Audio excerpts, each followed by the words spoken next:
he's like, I need to get my vaccine because there's no vaccines in Argentina. He was still living in Argentina then. And now he moves to Brazil. So he's like, you want to go to Vegas? Yeah. Because my dad wanted to send me to Miami, and Dragon just opened. Yeah. Like within 2 months or something like that. Yeah. And he's like, I told my dad, hey, we can do it in Vegas. It's better, this and that. So he ended up closing his dad to go to Vegas. So he's like, okay, let's go. So we got to be there just for 2 weeks. Yeah. Okay. Hangs up. Call me within 10 minutes. Hey, I have to be there for a month because I need 2 vaccines. Remember? You got to do 2 vaccines. Yeah, and the booster and everything. Right. Yeah. So he's like, okay, let's do a month. So we book an Airbnb. We stay there for a month. Within the first 3 weeks, Flex is like, no, man, because his main his idea was go to Vegas, get the 2 vaccines. After the month, go back to Argentina. And then from there, a month later, go to Spain. Yeah. And Flex is like, nope, you got to finish your prep here.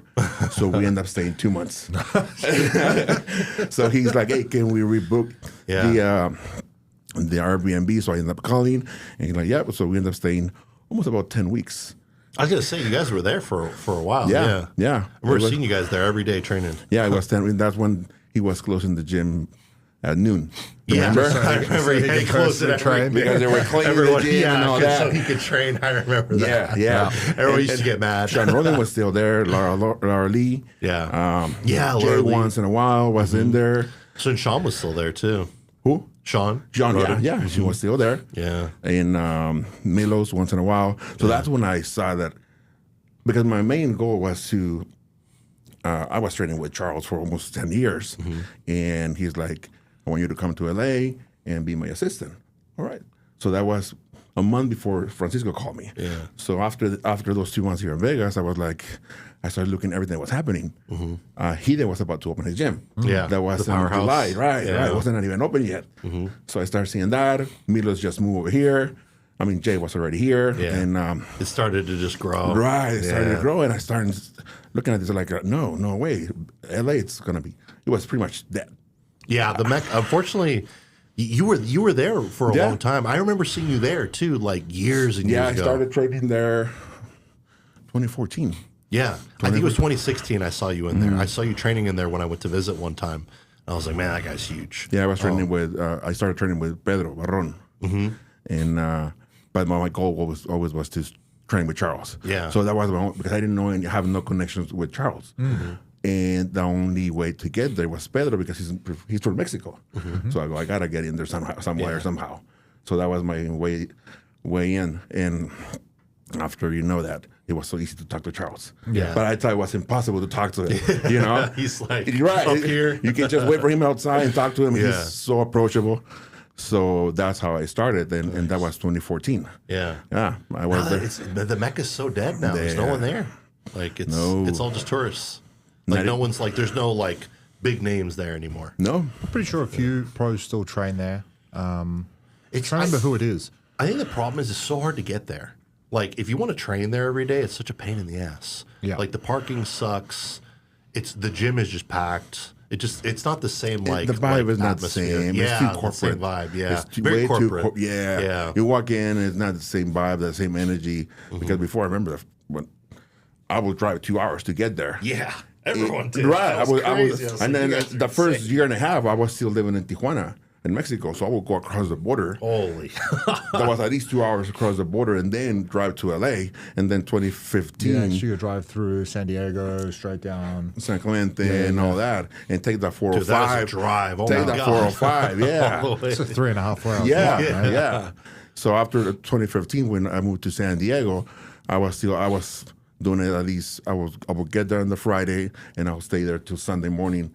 By then, I was staying at Charles' place, but it took me a couple of years to do that. Yeah. To build that relationship with him, but you walk in now and there's no energy. It's not the same. The place feels flat. Yeah, honestly. that's what it is. Yeah. I went in last year or the year before, and me and Rania went there just for like a bit of a vacation, right? fun. Just because I'd never been to LA, and she's like, let's take you to LA. I'm like, okay, let's go. I was like, oh yeah, let's go gold, let's go train. And I'm like, oh, this is like a normal box gym now. Yeah, it's not the same. Because from seeing everything online when Jay was there doing his like videos back, the old cassettes he used to make and stuff like that, and documentaries. Right. It looks so different. And then when you walk in, you're like, wait. There's the massive dumbbell at the front, obviously, but that's it. And that wasn't even there back then. Yeah. That's new. Yeah, it's a new thing. That's a new thing. Yeah. That lobby in the front, that's new. Yeah. Nothing was there. I mean, I remember the first time I went in there was probably 2012, and there was a turnstile to get in, and you will see everybody just training there, and just from the outside, you were just pump. You wanted to get in there. Now it just, Yeah, because you walk in there and you see guys where you're like, who's that guy? Who's that guy? Like, they're all so big. You're like, what the hell? Yeah. Like, the only guy you still see there every Sunday for sure, 8 or 9 in the morning, is Arnold. He gets there on his bike Saturday or Sunday and does his 30-minute workout, the same machines every single time. That's cool. And that's him. Yeah. That's all. Yeah. But it's just pretty much him, Charles, Baron still there. Brad's not there anymore. He was probably the last one to leave. Yeah.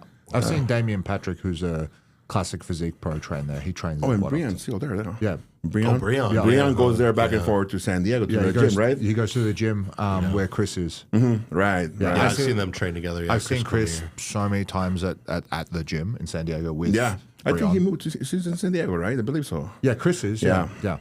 Chris is. Chris. I don't know where Chris lives, bro. He's all over the Diego. place. Everywhere, right? He's everywhere, He's in San man. Diego. Is he in San Yeah, Diego? Yeah, I think so. Dude, He's like a regular at the gym now. At the Like he's gym. there all the time. Yeah, before I moved, I used to see him there all the time. I wasn't sure if he lived in San Diego or if he was staying there for a little bit. He goes he's back so and transient. forward. Yeah, he goes back and forward. Like he's everywhere.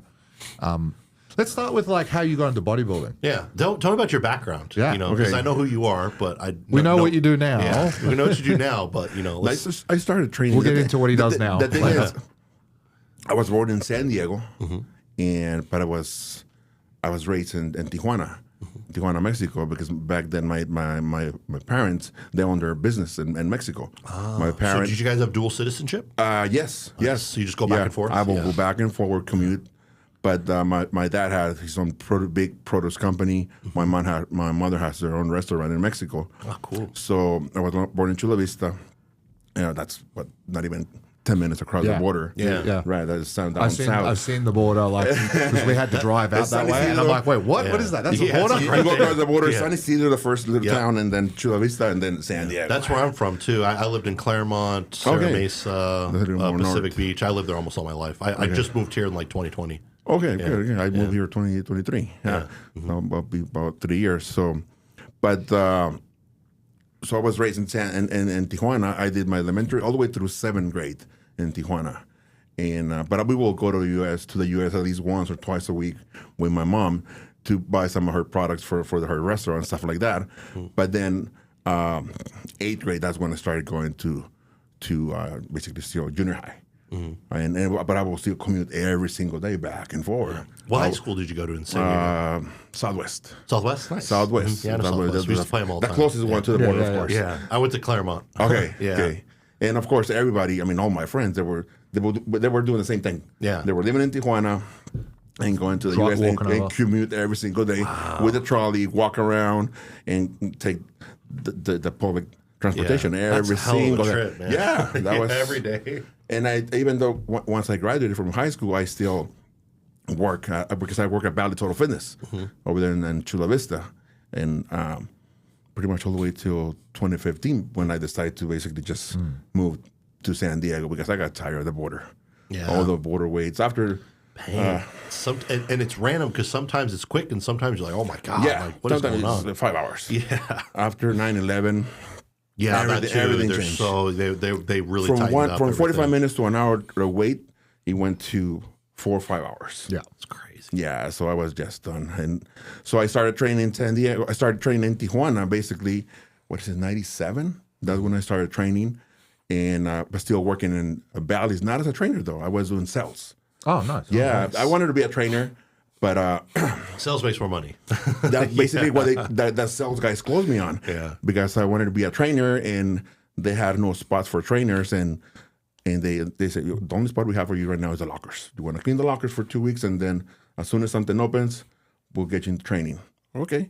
But in the meantime, those 2 weeks, I talked to all the sales guys. He's like, don't go to training. Yep. Don't go to training. Or you're gonna make more money in sales. And back then, Bally's, you were selling 3-year contracts. Big, yeah. We were big making ones. money. We were making money. There was no month-to-month memberships. Yeah. Yeah. So you out of a $1,000 membership, you were making at least $50 minimum. That's good, yeah. And especially back then, that was a lot of money, especially for commission. Yeah. When I first started working at Gold's, that was the same thing. I was like, I wanted to be a trainer. I was like 19, 20 years old. And they told me, they're like, no, don't be a trainer. You don't make any money. Like, do sales. Like, you make more money in sales. And you sell the personal training packages, you sell the memberships, you make way more. Yeah. So that was when I started getting to the fitness on 99. That's when I got hired at Bally's, and I worked there for all the way to 2008. I worked at Bally Total Fitness, and I actually was the general manager of one of the clubs in San Marcos, which used to be Gold's, and they took over. But all that as a sales rep. So going back to that, start training 97, and it's funny because 97, I just right out of high school, and there was a Navy guy that just moved, that was living in San Diego, in Tijuana. He would just drive to Tijuana on his bike and go back to work. But he was just a retired Navy, and actually not retired Navy. He just got out of the Navy, but he was on his 30, just won the Mr. San Diego. But he was living in Tijuana. He was the only white guy. And nobody talked to him because nobody spoke English. Yeah. And I was the only one that I was just barely learning to speak English.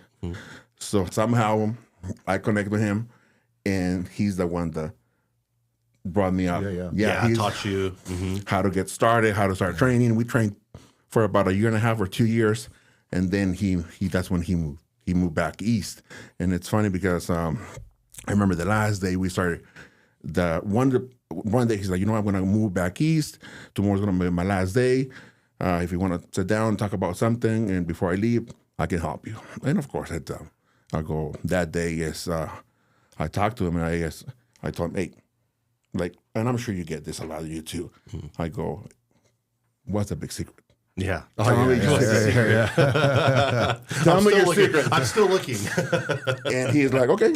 He grabs a sheet of paper, gets a pencil, 1 egg, 7 grams of protein, 4 ounces of chicken. He starts writing down all the macros. Follow this. And I go, come on. Yeah, you're like, that's it.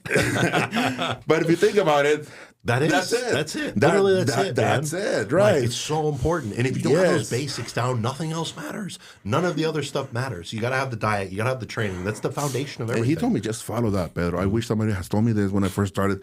Please follow that. And I was thinking, he's going to pretty much just give me a full cycle, take this, and that. Take all these drugs. Right, exactly, because that's how I was brought up in Mexico. Yeah. But no, he just follow this, and years later, you're like, he was completely right.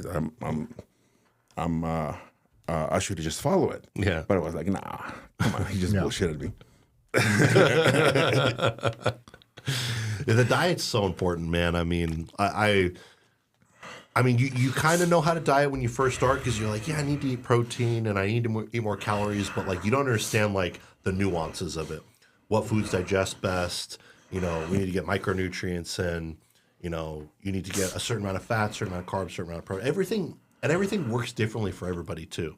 Like I know guys who can eat a ton of junk food. I know guys who need to eat really clean. I know guys who don't eat that much protein who eat a ton of protein, and that's where you kind of learn all that nuance. Yeah, it's also the same with like fats. Some guys, that's a big one too. Carbs and fats. And fats. Some people are really, really good with carbs, and some people are really not good with carbs, and they go more on the fats. So like, I see that more of a genetic thing. After doing testing on a couple of people that I've been working with, and then all the genetic tests come back saying, hey, carbohydrate metabolism is not the best. So it's like, okay, we have to sort of pivot a little bit, and then we make that change, and it's instant. Because I remember the first time and it's right what you're saying, because I remember the first time I did a diet, high protein, high carbs, high protein, high fats, and grains, and pretty much no carbs. It was easy for me. Yeah. And pretty much just protein, fats, which I was getting from probably some red meat, omegas, eggs, olive oil, right, and just a couple of salads in between, but no carbs at all. And actually, my strength was, I've never lost any strength. Yeah, and it's I felt metabolize good. It. Yeah, Yeah, it was easy for me, and I can still do it. I don't do it anymore, but I remember because Patrick won. Exactly, right. But I remember that because I started with him December 2015, and that was actually my last show before that. I did that, and he's like, "No, you look flat." Yeah. But I told him, but I look good. But I feel good. I felt good throughout my prep.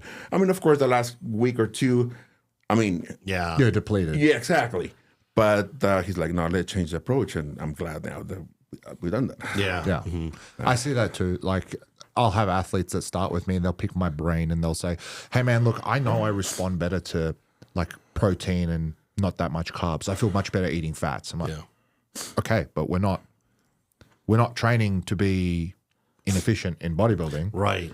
Like, it doesn't make sense to be doing that. We need to be efficient, meaning we need carbohydrates to fill. We need carbohydrates for you to train harder. And unfortunately, endurance athletes, sure, you can do a 50-50 mix with fats and carbs. But even then, you should still go towards carbohydrates. Your body knows what to do with it. That's the main point. The body knows what to do with carbohydrates. I think people feel really good on like a keto-based diet, like a high-fat, high-protein with low carb, because your blood sugar isn't going up and down all day. It's stable. So you just feel good. Like I think it's a good feel-good diet. It's a good lifestyle diet. Like a lot of when I used to train people, a lot of my lifestyle clients were doing like more keto-based diets. They felt great, but it's just not efficient for bodybuilding. No, I did keto. You need carbs. I did keto for about 4 years with Steve. 4 years, and we did like a load, or I call it a skip load now. We would do keto from Monday or from Sunday to Friday, and then Saturday would be carb load. Yeah. Right. So I would literally just be eating salmon, eggs, chia seeds, nuts, no fruits, no carbs, veggies, like, green veggies, just for fiber throughout the whole week. And then it would come to Saturday and he'd be like, okay, all you can eat fucking carbohydrates, man. I'm like, okay. And I never once, after 2 years of doing that strict style of dieting, I could not get out of ketosis. It was wild. Like I think on one of the preps, we carbed up on like, I think 900 grams of carbs. Pissed on a keto stick. Still keto. I'm like, what the fuck? Crazy. And I'm doing the piss test with it like a piece of rice cake in my mouth. I'm like, wait, what? I really think dieting like that works. Like where you have, it's almost like your keto, like it's kind of like your maintenance days, like kind of how you do with me. Like that's like your maintenance calorie days. You bring it down. Your blood sugar isn't spiking as high. You're not eating as much. And you're resting digestion. I think if you eat a shitload of calories every single day for months and months on end for like 6 months, a year, your stomach's gonna be fucked. You just can't eat like 5, 6, 7,000 calories every single day, just pounding. And mentally it beats you up too. You gotta remember, have those lower days. You're not only just growing muscle tissue on your extremities, you're growing inside internally too. That's why people get the guts. Yeah, like, and everyone thinks it's insulin growth hormone. It is not. As you grow, as you grow, everything grows. Yes. Right? So you got to remember, I don't know why I picture it like this and I say this in this fashion, but I think it's appropriate. Your muscles are muscles. You got to remember, the more you feed something, the more it grows. Yes. But the same as your intestines, same with your guts. The more food you put in, the more it stretches. Yeah. The more you distend, the more you bloat, the more you stretch, it will not go back. And you lose that ability to hold it too. It's being able to hold your midsection, and the bigger you get, the more you lose contraction of that. You can't hold your midsection. That's why you need to grow at a very, very slow, steady rate. Yeah. You shouldn't be trying to push the ladder. And the young guys, how many times have you seen this in the gym? The young guys like, hey bro, like what do I do to get huge? And you're like, just continue what you're doing. Yeah. If you've got the genetics, we were just speaking about this, Nihat, for example. Oh, yeah. He's 23, man. Jesus. I saw him yesterday in person. I'm like, holy fuck. Yeah. You saw him in person? Yeah. How tall is he? He's 5'6". 5'6". That's not that short. That's not that. I thought he was a lot shorter. My God, like he would take this whole table. That's crazy. Like this whole table to sit. And they're just made for it. Like, because you got to think, like, he hasn't trained for that long. Like supreme Turkish genetics. At 21 years old, he was better than a lot of pros. So, like, it's not that he trained harder or dieted harder or anything. He's just made for it. They're just built for it. They just build muscle like crazy. The way Perfect structure. The way it sits on him as well, it just looks effortless. Like the tissue. Like I arrived, I saw Joey, and I looked to my right. I see you. I'm like, hey, what's up? And I looked left. I'm like, holy shit. You're like, whoa. It's not normal because you're seeing us like average bodybuilders. Right, I don't mean that offensively. No. Like, I know we're where big. exactly. Yeah. And I'm used to seeing Regan in person, Keon in person. Right. And then I see a person I don't usually see at all or I'd never seen at all. And It's you're like like, that. whoa. You're like, whoa, okay, there's more of you. Yeah. I'm being surrounded. I'm getting surrounded by gorillas. And a guy that's structurally sound, that's what's impressive. Like, it looks good. Like, it looks clean. His skin looks good. It's Exactly. like And just- at that age, usually when you see somebody like that, you're like, there's too good to be true. There has something in. And they take off the shirt and you see the back acne or something. Or something's off. Usually. Right, like, right. something you're like, oh. Right. But His skin is impeccable. right. And then that's having the right people next to you. Yeah. Getting the right information. Yeah. And this is what we were just discussing this. Back in the day, there was no internet where you could go speak to a coach and be like, hey, I just want to pick your brain. Hey, I want to work with you. Like, how do we do this? And you can't ask questions. It was the biggest guy in the gym. Or by the Flex magazine. Yeah, or by the Flex and magazine. go all the way in the back to see the articles. Yeah, go to the back Yeah. and see the articles. But like, how long has Nihat been with Patrick now? Do you know? Probably, think since he- I think 2 years at Yeah. the most, because I remember he competed last year at the Dubai. He got second with against the guy from Spain. But that was so I'm even sure 2 years. But that was the most. marginally close of a show as well. Yeah. Like he was, and this guy was a seasoned veteran in 212. Remember that show? 2 weeks before that, he turned pro. Yeah, that's like, dude, you'll see him in person. Like you will at some point, and you're gonna go, holy shit, you're 23. What the fuck have I been doing this? You're like, what the hell? Right. You're like, how does Like- this guy pass me so quick? Yeah, but that's the thing. Like, you get with a coach. The earlier you get with a coach that's really intelligent and goes, "Hey, don't do this dumb shit. Just do the basics. This is what's going to get you there," and then leaves all the advanced stuff for later. Yeah. When you actually require it, because you remember we adapt as bodybuilders. Over the first 3-4 years, we've got the newbie gains. So Nihat's going through all the newbie gains right now. I don't know how long he's been officially bodybuilding for, but And that's when you should be natural. Focus on your diet. Focus on your training. First 3-4 years. Like, I mean, everyone hops on gear so fucking fast. I mean, if you ask me, if I had a freaking, if I can go to, if I had a DeLorean and go back when I started training, I would say don't start juicing. Wait. Yeah. And Wait at least focus. 5 years minimum. Yes. 5 years. And I would have played around with more training and diet stuff. And yes. Especially diet, I think. I mean, training, bench press, like stick to the basics, get Right. stronger, like it's pretty simple. But just playing with the diet, like being like, eat this, eat that. Like it's only now that I'm older that I'm like, oh, try this That food, and try get that the food. discipline of not skipping meals, Exactly. You know, Yep. because at that age, come on, you're 20, you want to go out, you want to go Exactly. party. Yep. You're talking to girls, and you're you're not- probably a you're not bodybuilder Monday focused. to Friday. Yep. But once the weekend comes in, Yeah, you throw it all away. exactly, you start on Monday, and there's no advancement there. Mm-hmm. But But just learning the discipline, being consistent, and like just playing with stuff where you're like, yeah, this works. And back then too, I wish I tracked macros and calories. Like I wish I just downloaded an app and just like I do now and just tracked everything because that made so much progress for me. Just stupid little things like that. Just being able to track all my food. Yeah. Because I would do it in my head, and it's just you're never going to be able to do it properly unless you write it down. Yep. I remember back my logs, like Steve would give me the full Excel sheet breakdown, and I would be like, okay, if I need to sub things, I can't do that. So Yes. I would literally write down the macros for each single food item and then be like, okay, look at back of the nutritional boxes and be like, Yep. Just write it down. write it down. Before I even started bodybuilding, when I was playing sports, I would sit there and look at nutritional labels and go, okay, so this is this, and I would manually calculate each day what I was having.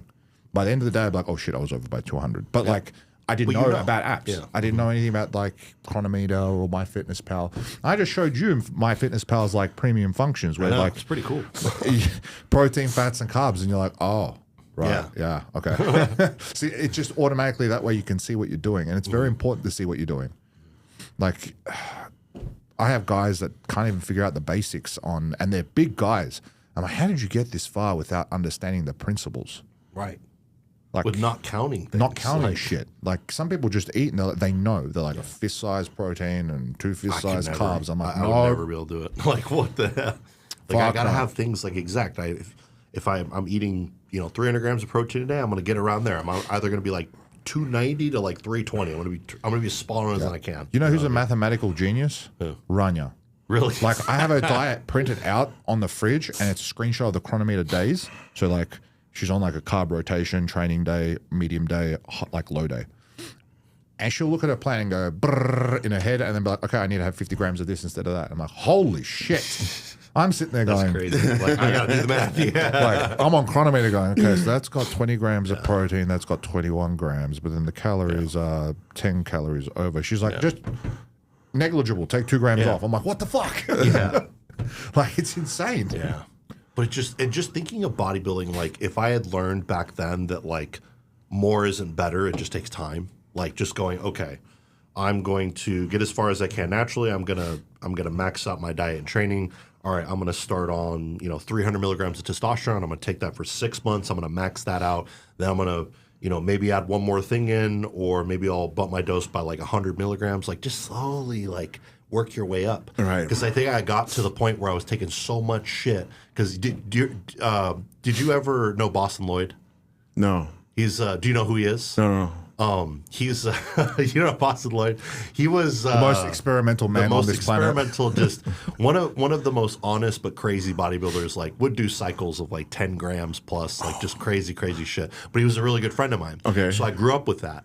So I grew up with him just kind of like Pushing the limit. pushing me. Right. I mean, I had just started using gear maybe like 19 years old, and I just start testosterone basic stuff. And then he's like, yeah, you should do a couple teenage shows. I mean, by the time I was done with, like at the end of those teenage shows, he had me on like 700 trends, 700 tests, fucking so much shit. And I was like, I just didn't need it. Like, Right, I didn't even exactly. need any of that. I could have just did the show with just What are you tests. going to be taking 2 years? Exactly. And that's where I'm at. But I'm that's, like, fuck. that's where he's at. So like, Right. we look at his cycles and we're like, holy They're so shit. aggressive, They're yeah. so aggressive. But then the periods of time he's lost of what he could have been doing at the start to compared to now might have been half of what he's doing now. Yeah, and that was the mentality that I grew up with. Yeah. More is better. More. It's going to get you there faster. And on the training part of it too. Yeah. Just freaking go Yeah. until you can walk. Beat the absolute shit out of your body, which is and not even asking what are you eating today or how's your diet. Just freaking just go. Yeah. And that's one of the things that I learned once I started training with Charles, because the first sessions I will finish the workout and I'll be, is that it? yeah. I got more. He's like, no, just go home and eat. Focus. Yep. Focus. But like, it takes you time to be mature enough to understand it and follow that. yeah. There You're not is here a to lot. hurt yourself. Like you're here to make progress, and you want to do that with the least amount of stress on your body as possible, so you can do this forever. So I mean, even Exactly. in your 40s, 50s, 60s, you still look great. I mean, bodybuilding stops at a certain point. I don't want to be injured for the rest of my life. And that's something I learned watching him training Dexter. Yes. The last couple of years I was there. Smart training. And yeah, I never saw him squat. Yep. Never saw him This squat. is- Or do any deadlift, nothing crazy, just a couple Yeah. machines, and they will always do the same thing, and the results were there. Yeah, and this is something that the younger generation doesn't understand. They're following the memes of like, Ronnie Coleman doing all this crazy ass shit, and then they're not really paying attention to the fact of like, where's Jay and where's Ronnie now? Yeah. Like Important. one's injured, one is still training today. Both are training, but like Right. the ability of training is different. Right. Jay's very functional. He can move, he can do stuff. Especially that. You just say functional. Yep. And in my opinion, if I could have been as good as Ronnie, sure. I'll be in a wheelchair when I'm 40, 50, cool. But like, I'm not going to be anywhere near him. I know that. I don't have those genetics. So like, for me, like, I want longevity. I want to look good. If I can't look like Ronnie, then I'll look good until I die. Honestly, like, I don't want to be hurt. Honestly, after years of trialing different training methods, like I did the Dorian State like style training for a while, and I was like, okay, this shit works for me. But the thing is, my injuries, and we were discussing this, my shoulder, right?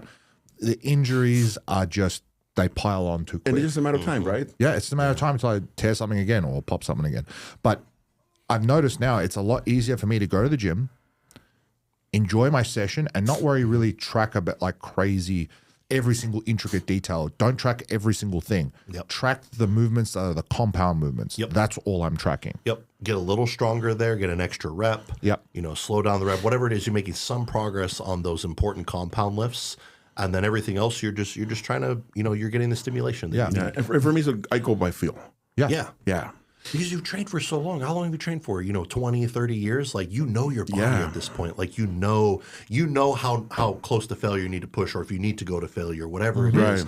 You know this exercise is going to feel better than this exercise. And not to go that far. I mean, 3 weeks ago, just George getting ready for his show.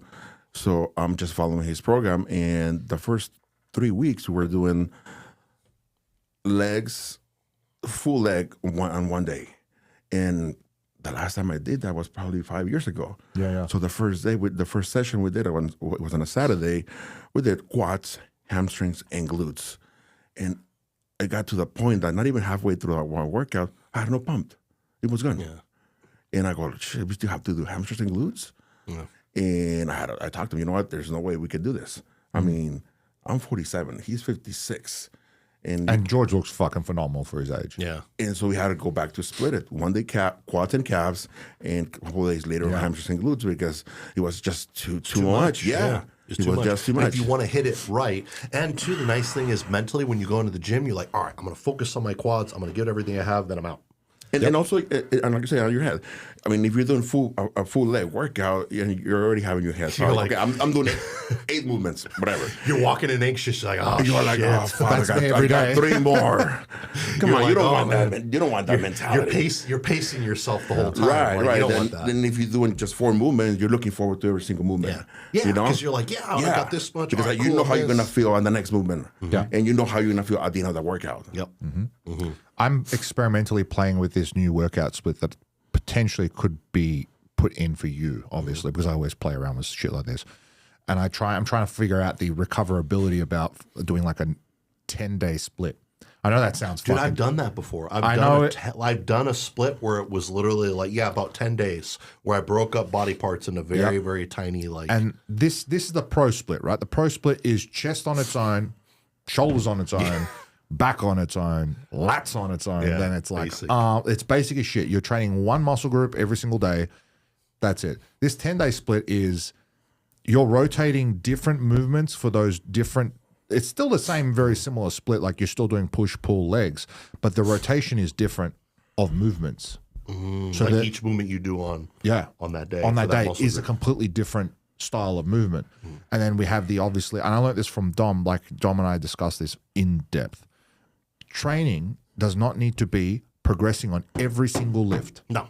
Because you will be so, like, you're going to be so taxed. Yeah. And I've always been the believer of, like, I use the RP app for a while, and I love it because it keeps people accountable. For everyday people, it's great.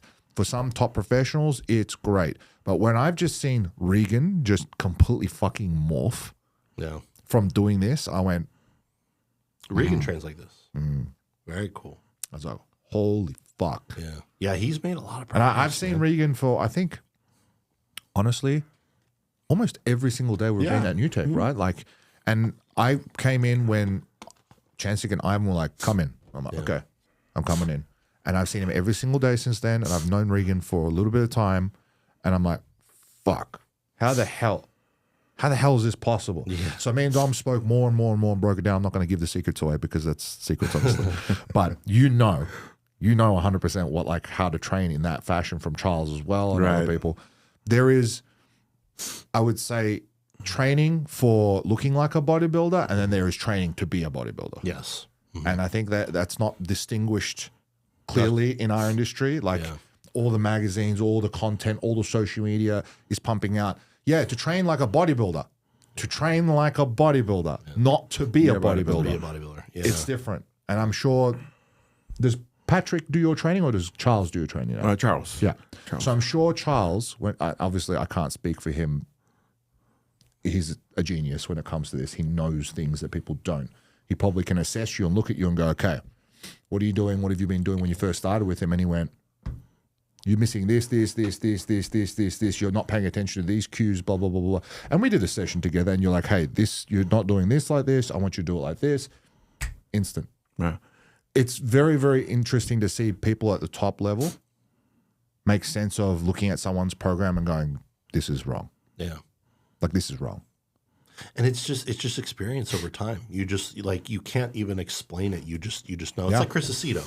He knows when to give someone a muffin. He knows when to give someone this. Right. He just Right. looks at you. knows. He just looks. Yeah. It's like, yeah. and everyone would be like, that's stupid. Like, that doesn't make any sense. But then you look at the people he puts on stage, like, shit. Yeah. Yeah, for me, it was with Charles is when I first went in, it was my back. I was just pulling the weight. I wasn't contracting. And he made me drop my weights probably at least about 60%. Whoa. And we were You're started like, what for the hell? we started from scratch, but he just fixed me and everything, and until I started getting that mind and muscle connection, because I was just pulling the weight and I had no detail on my back. I had the width because, and that's when I first started training. They had me do pullovers with dumbbells every single day, and I believe that's how I got sent width. But I had no detail, had no connection, I had no feel. depth. Yeah, I had no feel on my back. So that's what he did. He's like, we got to change that, and you got to change your biceps and triceps. They're not. I was training them wrong. I was just training it way too heavy. Yep. Yeah. Way too heavy. That's a big one. People train their arms so heavy. heavy, and they don't yes. get a feel for them. And Yeah. he just rests a little bit less, but just go more, less, do this with less weight, more focus, and just the resting periods are shorter on when training biceps. Yeah. Like, if you don't get a lot of blood flow in there, if you're not like, oh my God, my arm is going to fall off because it's so pumped, I don't think you're training your arms. Right. If you can pick up a dumbbell and like grip it, you're not training right. Yeah. It, Like, it should I'm be using- like, oh my For me, God. I was feeling it on my shoulders. Yes. Yeah. Dude, That's because a lot of shoulders, guys they They scoot. just do that. They scoot. They just. Because you're a guy that naturally, you're like me, you have wide clavicles, big shoulders. Like, they just want to take over everything. Your chest, your back, your arms, they take everything over. And that's what happens to they're all so my strong. presses. I just get to use my shoulders a lot. Yeah. Honestly, I played around with doing the BFRs like yesterday. I remember me and George were like messing around and talking shit about it. But I could not believe, like, I've done BFR training before, but mainly for my legs. Because when I injured my left quad, I'm like, I need to get as much blood into that area as possible. And I'm like, okay, this is the only way I know. We didn't have a fucking newbie machine in Australia like that. And I'm like, okay, let's apply this to my arms. And Dom's like, yeah, just put it on your arms. Big difference. Yeah. Yeah. I'm like, holy fuck. So I gave him the Rania, and Rania's arm just went bloop. I'm like, okay. And I watched my wife train, and I'm like, she doesn't really curl heavy. Like, she doesn't need to, but she's so focused on just the contraction Just right, and how the movement moves from point A to point B. Right. And what happens in between. Like, she'll go for it and be like, oh. Yep. And I know that sounds stupid, but that's smart, intelligent, like It's training. important. Standardizing every rep. I think that's what it is. You have to standardize every rep. Yeah. Every rep has to be the same. I go through a training phase with some of my clients where I go, okay, I know you're a grip it and rip it person, but we need to change that. Yeah. Because you may enjoy training like this, but that's not optimal. And it's great. But then when you get to like an older age, you're not going to be able to train like that, and you're not going to be able to adjust your training. And you're going to be And mad not when you get hurt. anybody can do that, change that mindset. It's hard. And when you do It injure is, yourself, because you're taught to train like that. Everyone. I mean, You're wired that way. You Yeah. push weight, Look at Dorian. we trained at TG, right? Right. You saw Yeah. Derek, Pete, all those guys. Yeah, Like, I right. fucking rip weights, man. I had to stop training with them after. I mean, Pete eventually came on my side with the leg training, but like when I first started training with them in my early 20s doing legs, I was like, I can't train like this anymore. You guys are literally injuring me. Like, Yeah, I feel like you never got everyone- injured, but yeah, that was the way we. They beat the shit taught out me- of you. Right. yeah, and Right. I'm noticing it more and more, especially now that I'm using the newbie machine. Like we're going to talk about the newbie machine in a minute. Yeah, we need to talk about that too. Yeah. But since I was using it for my delts, we used it one session, and I was like, okay, I just need one session. He's like, no, you need 2 or 3. I need another second or third. Yeah. Like, and there's a reason why. I'm going to point it out. You get the stimulation out of it, but your muscles are weak as shit on the first time you use it, because your body's just like, what the fuck are you doing? Yeah. And then obviously second time you use it, you sort of adapt it to Yeah, it, yeah, and then right. the third time it gets better and better. And like I was telling you, you're probably you're gonna feel a difference. The Even next without workout it. without it, right? Yeah, and I did. Yesterday I There's trained. that connection, neurological response. Last week we trained, we did delts and rear delts, right? And he was like, we're only going to do 3 exercises. We did fucking 4 exercises. I was Yeah. fried. Right. Fried. And we only did 2-3 sets of each. I'm like, okay, cool. Next day I'm like, oh, fuck. You're activating areas, muscle fibers that are just dormant that normally wouldn't activate, because your body's intelligent. It wants to lift the weight with as little effort as possible. It makes total sense. Why would your body want to expend more energy? I trained yesterday, Yeah. and I was like, holy fuck, the pump. Because now I know how to fire. You know, I have an interesting story. So Dom Cardone got a newbie This must have been, this was like 2021, 22 when he had it. He had it Dragons, and I used to have a sterile abscess in my shoulder for years, like from back in like when Boston would have me just do stupid shit like putting 3 I had cc some of in them each at real shoulder. delts. Yeah. And we were just, I wasn't trying to do anything with it, but we were just using it on my shoulders. After 2 sessions on my shoulders, it literally like broke apart and the body absorbed it. And I was like, that just goes to show there were areas in there that were activated so heavily that it broke apart. Yeah, I think those fires, you just don't reach them anymore. So you put the pads in there and you start getting that signal, and you start getting some actual activate those fibers, and you get blood in there. Yeah. And that's it. That's all you need, just blood. Yeah, that's what, exactly. And we're going to do another one crazy. soon because, man, like I'm sore from yesterday. That's the first time okay. So I've been trying to train my delts to grow for a very, very long time. And I always thought, it's my genetic capability. I just can't grow shoulders. But I'm looking at my dad's pictures and going, this guy had shoulders. And I realized high reps. Yeah. Everything was high reps for him. And now I'm noticing some muscle groups need high reps and more focus on contraction and holding and squeezing, and like not just high reps does not mean fucking move the weight as fast as possible. Right, exactly. High reps means doing 15 to 20 reps, but with the same weight, maybe lower weight, and contracting and holding and squeezing and lowering, controlling. And you need to know when to do those. Yeah. You know, you're not gonna go Every single session. Every single session or every single exercise or on a heavy leg press or something. Or you know, you gotta go back to that field thing. There's a time and a place for everything. Yeah. I think if you by eliminating anything, I think you're limiting yourself. You don't want to eliminate any philosophy. Yeah. High reps, low reps, slowing down. I mean, anything that you do in terms of training, I think has a purpose. But I think if you overutilize anything, it's overutilized, you know? But if you take it away, then you don't have that tool. They're all tools, you know? This concept that we just did for me, right, with my mentor, he's like, I want you to test this concept out. We're going to do it. We're going to test it on you. I'm like, okay, cool. We did a recomposition phase. Now, when people hear recomp phase, they're like, oh, yeah, it's just you're trying to keep lean and put on tissue. No. His term of recomp was completely different. It was to bring my metabolism to a point where it could function, and then also my training intensity could be better and higher for what I was about to do next. So I was like, okay, cool. We did it. It was just supersets on everything, and there was no rest times, basically.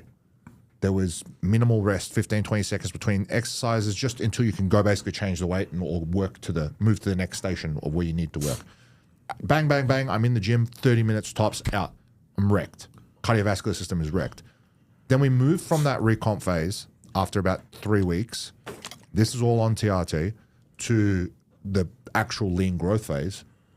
The program changed to an actual 10-day plan, like what I'm just describing. And my body weight went from 225, and this morning is the heaviest I've been, 250.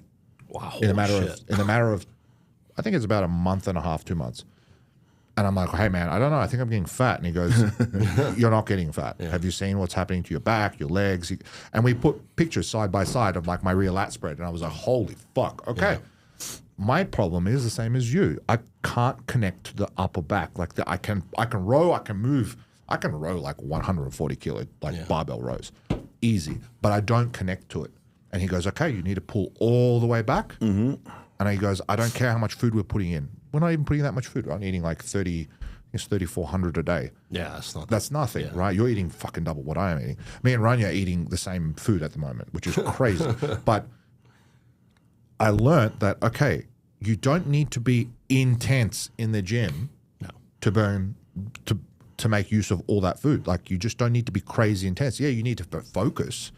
But if you actually get more contraction, you actually pay more attention to your training, you're going to utilize the food even better. Yeah. It's not about how hard you've just walked out of that gym fucking full. You just need to stimulate. And most people, when they think intensity, they're like, I'm like, yeah, you basically ran. Yeah. Like you taxed your cardiovascular system. Yeah. Great job. My cardiovascular system is better now than any other off season I've ever had. It's wild. Like, I can go on the Stairmaster and I'm like, okay, 30 minutes. Yeah. Why aren't I dying? Yeah. From that specific style of training. Because you've got fast twitch and slow twitch muscle fibers. And some people have better slow twitch. Some people have better fast twitch muscles. I think the newbie machine honestly pinpoints if you got better fast twitch or slow twitch. If you put the machine on and you do, let's say, a set of 15 and you burn out at 7, you got fast twitch. Means you're explosive at the very first couple sets. Then when you go over to like your slower twitch muscles that are used to that endurance, your body will tell you the same signal. Right. It's kind of pulling that out. It's making it more like prevalent. Yeah, it's making it more, I would say, adapted to what you're trying to do, which is really cool. We want to hear how the newbie machine actually works. Yeah. And how you came across it. It's an interesting story. Yeah, that was back, 2017 with Brad, back at Golds. Oh, Brad. Yeah, Brad, bro. He's actually the Brad, one bro. that started using it because I believe the movie came out in 2016. And then Brad was using it right there at Golds. The beginning was just him and his wife. And then he started training Dexter. That's when he started using it. But I never used it with him. The first time I actually used it was here in Vegas with Andy. That's when I started using it. And I use it on my actual quads. I always wanted to use it on my arms and shoulders. But that's how I ran across it. Because seeing Brad training with Dexter, and then he also trained Tyson back then. No, I believe so. Oh wow! But he was the only guy back then at Golds. Yeah, yeah. I remember that. I remember. I remember when he started using it back then, when he was still competing. Yeah. I remember. He was doing it throughout his prep. I remember this year that he did like 7-8 shows to qualify for the Olympia. Yeah. He was beating the hell out of his body. Yeah, but basically what it is it's a neuromuscular device via direct current, and basically what it does, it helps you re-educate your muscle fibers. It re-educates your muscles to basically fire back, and if there's an imbalance from either an injury or from accidents, and also, like I was saying, for me, for my back, it helps you with that connection, mind and muscle connection, and blood flow. It helps you a lot with that too, and so basically that's what the Nuvi does. It kind of resets your software, like recalibrates it. Yeah, and you're right. It's really important for injuries, but I'd also even say like for people who aren't injured who just can't feel a certain area. I think that's really good. I think it has a ton of use. I know it's like big in the bodybuilding world. It's a ton of use for people who are older, who have a lot of atrophied muscle, right? Who really haven't worked out in decades, and they want to get back into it, but they have problems with their joints or knees, and they just cannot train anymore. And they want to keep training heavy. You're like, come on, you don't have to do that. You can use the Nuvi and just stimulate those muscles like if you're training heavy, like they used to do it. Exactly. And that's what some of my clients are doing. That they stop training because they were, I can't. Everything hurts. And so with the Nuvi, it allows you to get back into it. They get a different kind of pain. Right. Yeah. and They swap one pain for another pain. And it's like I was doing with Ryan. Yeah. He just got 2 major knee surgeries. Yeah. And he just finished his therapy. Now he's back into getting some size on his legs because he wants to get back in the ring. Yeah. And of course, he lost a lot of muscle on his quads. So now we trying to get him back into it and getting that muscle back on his legs. Yeah. For those that don't know, Brian is Brian Cage. He is the Wolverine. Yep. He's best known to be the Wolverine. He does look like funny, him. Bro.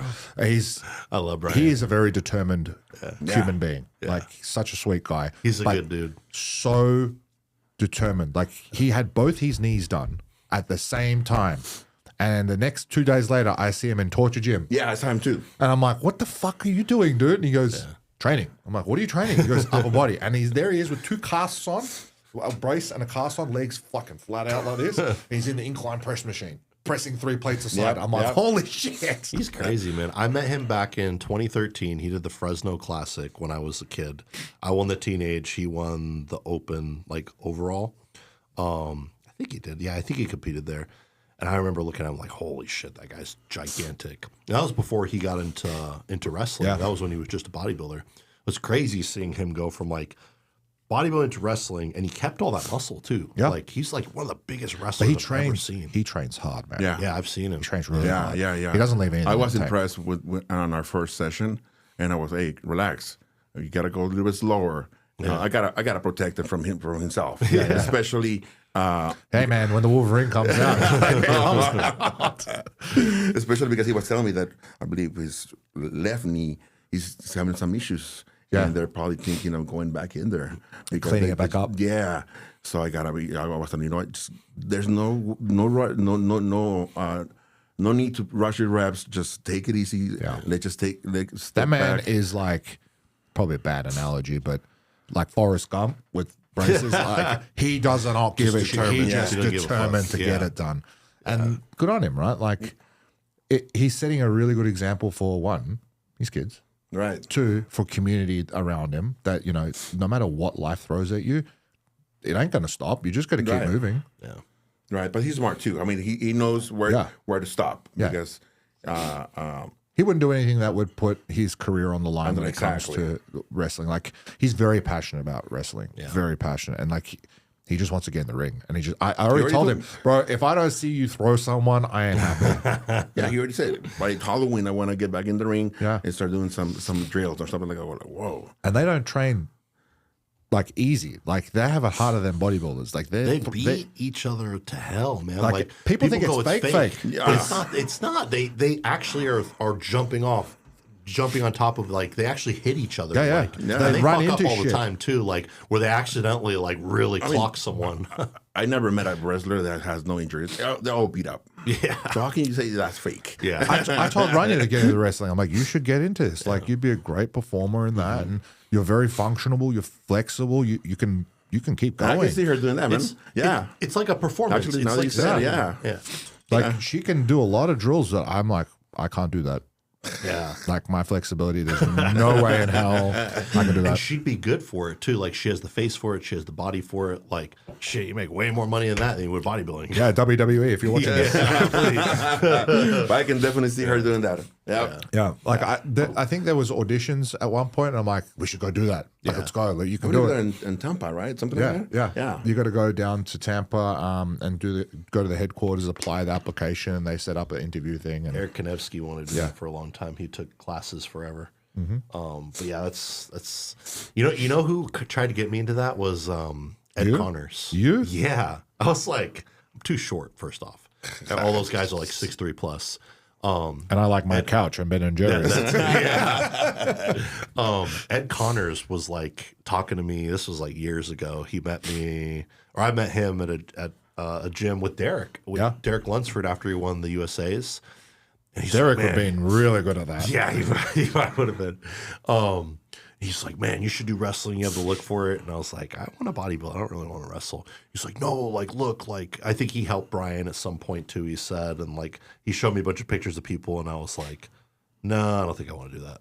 But it was funny that I just remember him asking me or telling me that I should do that and I should try out and stuff. And I was like, that seems like it's going to beat the hell out of you. It does. You got to look at it like a jiu-jitsu fighter.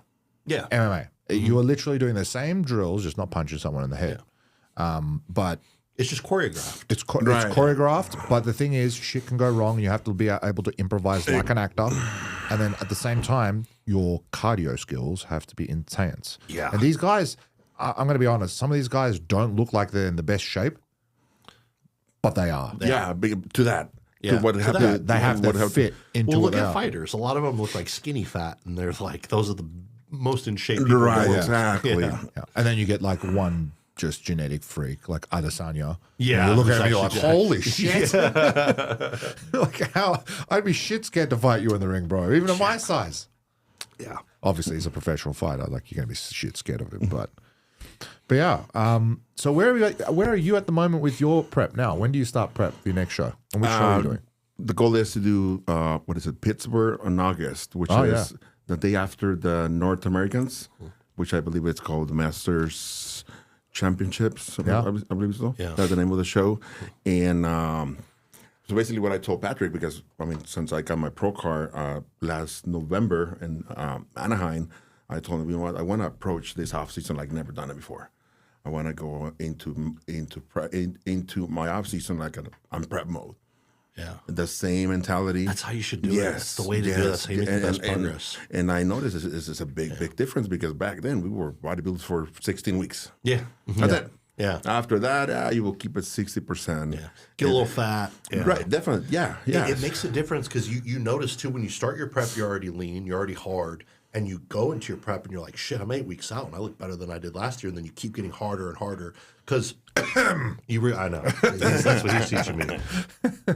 But you just realize like bodybuilding is not just about pushing weight up on the scale and getting big and getting bloated and eating a ton of calories. Like it's the quality. It's the quality. And the best bodybuilders, they put on muscle and they look better year after year, show after show, because their quality gets better. They just get harder, denser, leaner, and like it doesn't matter how much muscle you have if you're fat. The leaner you are, and I noticed that, the leaner you are when you're training, the pump is different. Yeah. Yes. And you're excited. You look at the mirror, you're like, I look good. You're using everything. Yes. You feel better. You're like, I've looked good all the time. I'm not just fat. Like that's what Keon does that every year after year.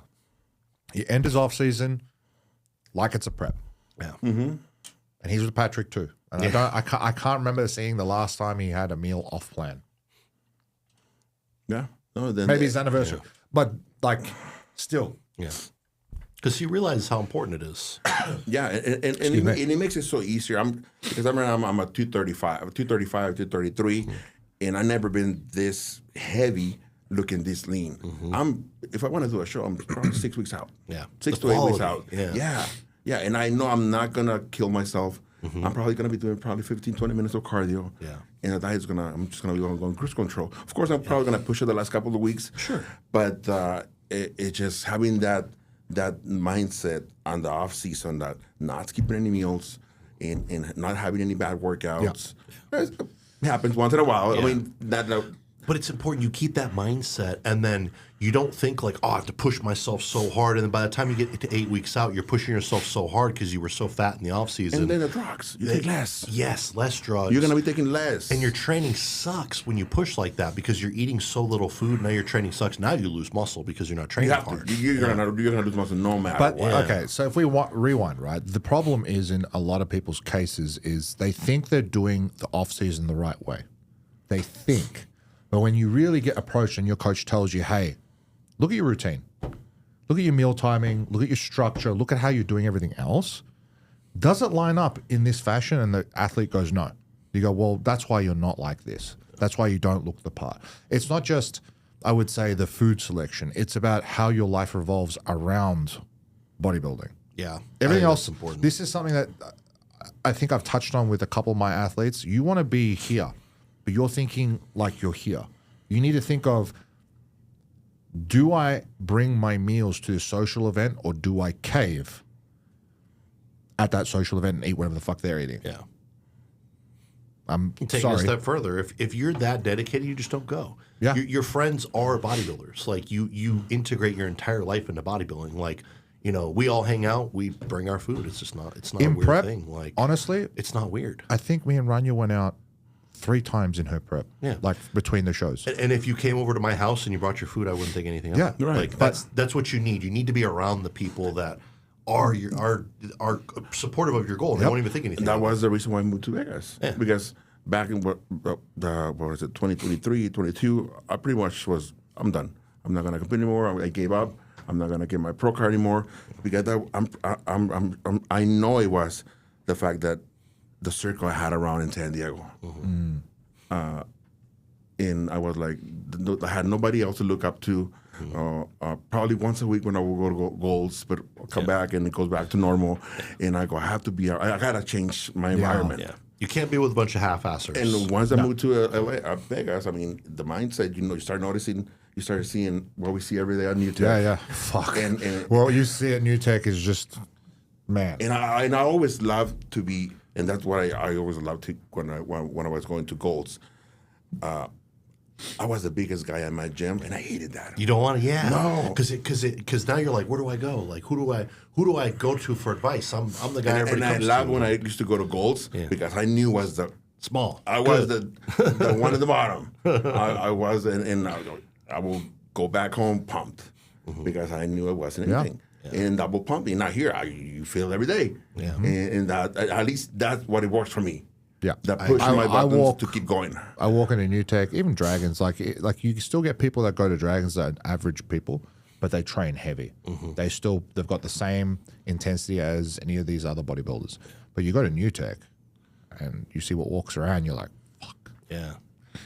Sorry, sir, I'm in the way. I think it's everything though. Like for me, like I love business, I love bodybuilding. Those like my two things where I'm like really big on. I think in both of those realms, you need to be around like-minded people that talk about those things, are excited about those things. Like you can't grow without that. Like and people with schedules.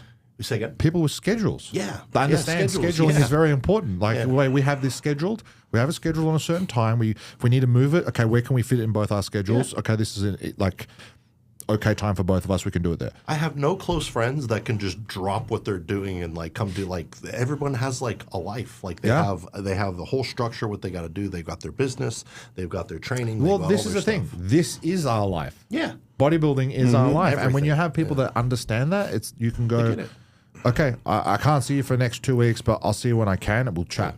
We chat every fucking day. Yeah. Every single day. Yeah. I see Pedro every single day at the gym. It's like, that's the place you should be seeing each other. yeah, like, you should we're be at the seeing gym each other together. at the gym together. You shouldn't be seeing yourself or each other at a nightclub every single weekend because that's bad. It's not because you go to a nightclub for a celebration. Yeah. There's nothing wrong with that. It's Yeah, okay right. to go out Or a every once in a break. while. Once but a what are you month. celebrating? Why are you celebrating every weekend? Yeah, like Olympia weekend, right? Fuck yeah. We're going to go out, have some fun. We're going to go have some fun. I haven't gone out in 6+ months. Actually, what was the last time? 3 months. Has it been 3 months? Yeah. Oh, when Trevor moved here. That's right. Yeah, we went out that one night. We're like, fuck it, let's go out. We haven't been out in a long Has it time. been only that We didn't even long? go out. We didn't even go out for New Year's. That's right, huh? We didn't even go out for New Year's. We all stayed home like fucking grandparents. Yeah, we didn't do shit. Yeah, because we went out for the Olympia. I've done a few outings with like my employees, but I don't even drink or do anything. And that's the part I feel bad about my girl because we've been together 4 years, and that was her first prep with me. Because my last show was 2019. Oh damn! That wasn't crazy. Back in Japan. That's like a shock. So for her, that and also the lifestyle. Now that you said that, we haven't gone out since we got here in Vegas. Because she's into it now. Oh yeah, she loves it, and that's why we're together because she understands it and she supports it. But yes, we got here and we came in and I told her this is our goal. We're probably not going to go out. We're not going to spend money on stupid shit that we don't need right now. So we need to get someplace first, and she understands that. Yeah. But it is hard for somebody that's never been around that lifestyle. Yeah. It's a shock. You're like, Especially somebody that's younger than you. Yeah. Right. Yeah. That age, 30, 25, they just want to go out. They don't get it. Yeah. That's the partying. Yeah, Yeah. Exactly. And especially it's a shock for someone like you. Like, someone might be with someone who's kind of like, they're doing their first show, local show, whatever. They're not 100%. Right. Like, you're a pro. Like, and you were going for a pro card. Like, that's another level of like, dedication. It's 110%. Like, it's your entire life for 4 months. Yeah, exactly. And my goal was either if I don't get it, that's it. I'm done. Yeah, you're done. So I was doing it in the better. I was in the right place at the right moment. I did the right prep here, and I'm going to get it. I have to get it because everything's in place. And it happened. Yeah. I knew if I would get that prep in San Diego, I would not be a pro. We're in the right place. Yeah. I think you, like as a bodybuilder, the older you get when you're older and you get your pro card, you look back at it and go, all that hard work of years and years. Let's say like you, for example, you've been doing this for such a long period of time. You won your pro card and it just makes you feel different and more appreciative of all the work you've put in. Yes. And I've had this conversation with some of the older guys. Like I think it's more. I think it feels better. Like it's more. It's a long-term goal that they've just because built. you knew you didn't have it easy. You didn't have crazy genetics. You didn't just fucking blow up the ranks. Exactly. Like, it doesn't. I almost feel like some of these guys that get their pro card, it doesn't feel like anything. They just got it. Like they get it after a couple shows, and it's like, how could it feel like anything? I remember guys when I first started. I mean, I will barely win a couple of shows in my first 2 or 3 years, and I will see a guy come in 1 year, boom, boom, boom, wins everything. Yeah. But after 5 years, 3 years, they're done. They're done. Because they never had it. It's too easy for them. And if it's too easy and then all of a sudden they're used to winning, then they hit the hard spot where it's like, oh, now all these guys are good. Like now I'm competing against people my level and they're like, I don't want to do it anymore. Because I was looking at the other day, I was going through Instagram, actually Facebook, and I was, damn, I'm the only one in my generation they're still in the business. Yeah. And that's good. Yeah, That's awesome. And in the business and active as a bodybuilder. Yeah. I'm lucky. Wow. I'm lucky in this sense because everyone in my generation is a fucking coach. Is a bodybuilding coach. And they're the only people that I want to be friends with, honestly. Like, I've got a couple of the boys from Australia coming here to visit for the Olympia, and they're all good friends of mine. They all share the same values. Yeah. And I'm looking at going, we are going to be doing this until we're old together. This is wild. Like, this is what we want. And then you're focused on the business of bodybuilding, not just bodybuilding itself. Bodybuilding itself is amazing, and obviously we should, focus on that, and that's like our hobby. But like the business of bodybuilding keeps you in there the whole time. Right. No matter how old you are, no matter where you are, whether you turned pro or didn't, like you get to be a part of it. Yeah. You get a little piece of it. You get to be around these guys. Like that's cool to me. I love that. Yeah, and you get to pick brains of how other people's success worked, and this is something that a lot of guys don't want to talk about, unfortunately, and it's the PED side of things. Yeah, you don't have to talk about it in front of a camera, but behind closed doors, we all know what happens. We all know what's going on. It's a part of it. It's a part of it. We wouldn't take it if it didn't work. I would just be natural if it didn't work. Just that point right there. I am an open bodybuilder and I am 100% natural. Bullshit. What? You cannot. Not. There is no way in hell. And don't say you're using minimal dosages. That's are not. Always I know some are. What is minimal? Like, minimal is you're on medically prescribed TRT. Anything above that, you're abusing steroids. We all abuse steroids. And that's in our sport. In any other sport. Anything, they football. Use them, but they don't use it for what we use it. Yes. No. We use medically, it. We want to build muscle. We got to eat some way. We got to train some way. They use it for something else. And because they don't look like they're using it. Yeah. Oh, they're not using it. Oh, they don't use it. And it's obvious. Yeah, because we walk around with it. Yeah, but then when they get busted with it in football, they're like, oh my God, he's abusing steroids. Yeah. It's like, dude, calm the fuck on. Of course he is. Like, so is your fucking grandfather on TRT. Like, come on.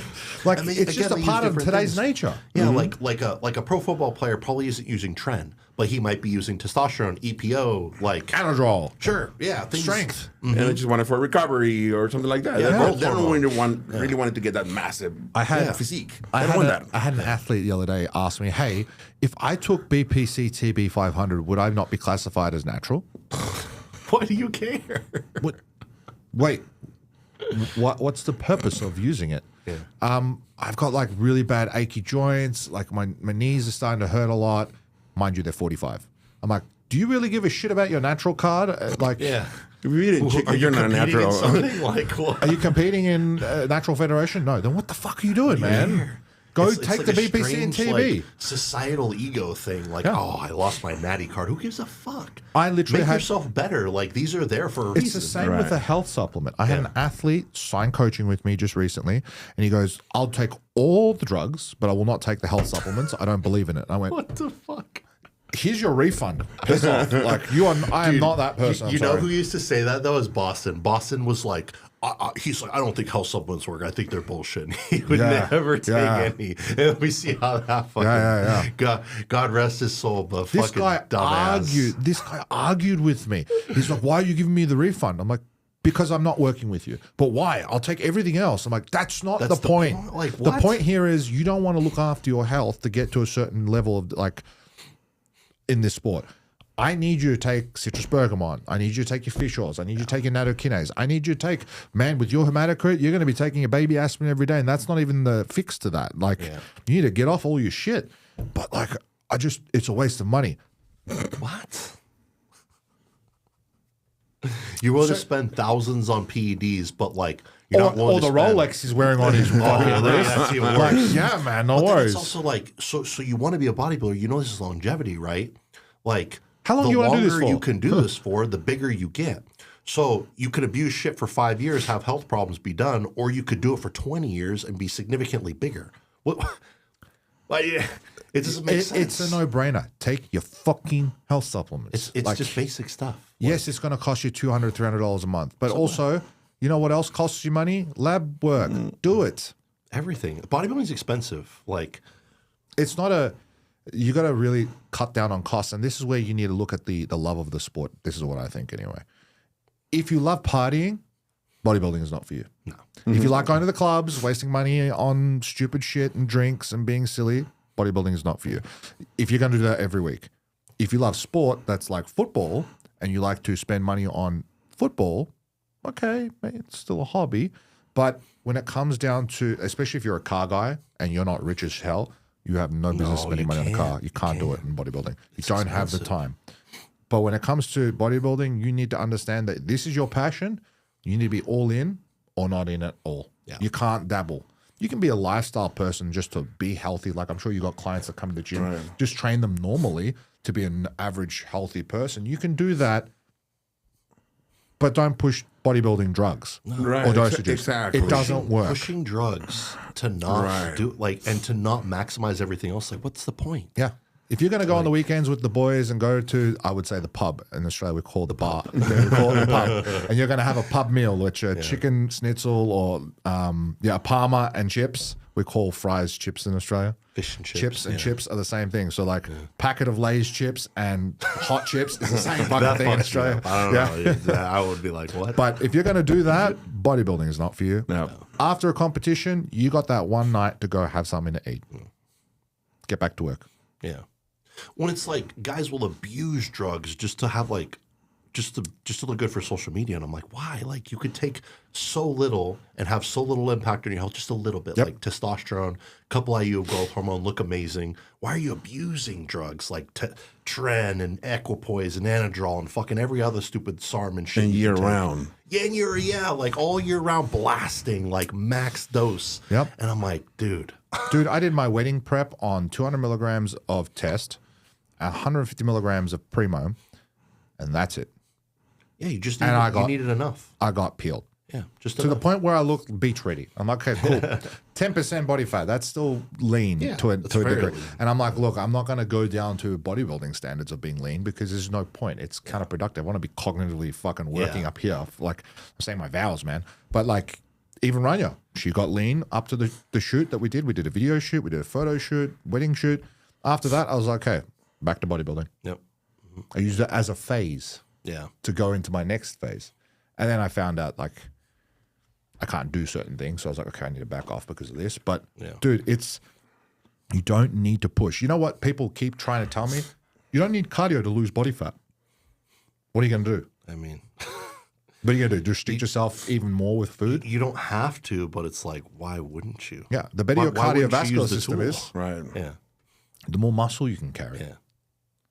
It's just that simple. And I argue a lot with a lot of people in my team, and they know that I'm like the straightforward coach. Hey, you're being dumb. Yeah. Do your fucking cardio. Yeah, but bro, I got to wake up at like 5 a.m. So what?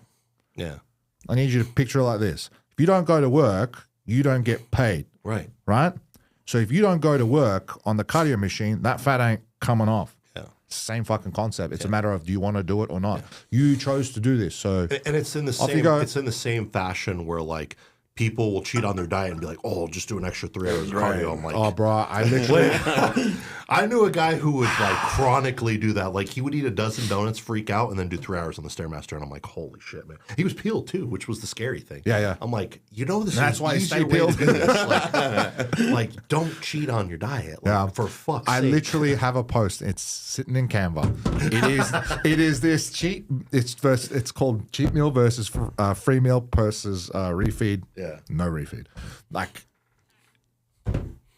I'm sitting there typing this thing out, and I'm like, there are so many loopholes in this post. People are like, what about this? What about that? What about this? And I'm like, fuck, God damn it. Like, no, you should not use this shit. If I'm finding the loophole, someone else is going to. My brain, when I look at something, I'm like, I have just found 10 fucking things wrong with this. I can't think of I can't overthink content when I post it. I'm like, someone's going to hate it and post a bunch of shit. You know who's my proofreader? I don't even think about it. Who? Rania. Yeah. I'm like, read this and tell me, does this make fucking sense? No. That's fucking funny. But unfortunately now, I mean, you just have to, as long as you like what you're going to post, fuck it, just post it. Yeah, just post it. Who cares? Someone else is going to hate it. They're always going to find something. Dude, there's a full Reddit thread about like a post that some people make, like, and then they grammatically correct them in that Reddit thread. I'm like, who gives a shit? Maybe English wasn't that person's first language, man. Right. They correct them. They said this like this. And I'm like, fuck, these people are retarded. Right. I made a video saying like kind of my strategy when I'm making posts when I'm trying to get something to go viral. And my strategy is that I want 75% of the people To hate you? To hate it. I'm not even joking. 75% of the people need to hate you because people that like your stuff, they don't comment. They don't comment. Like, yes, think about it. that's If you true. look at something, you're like, oh, cool.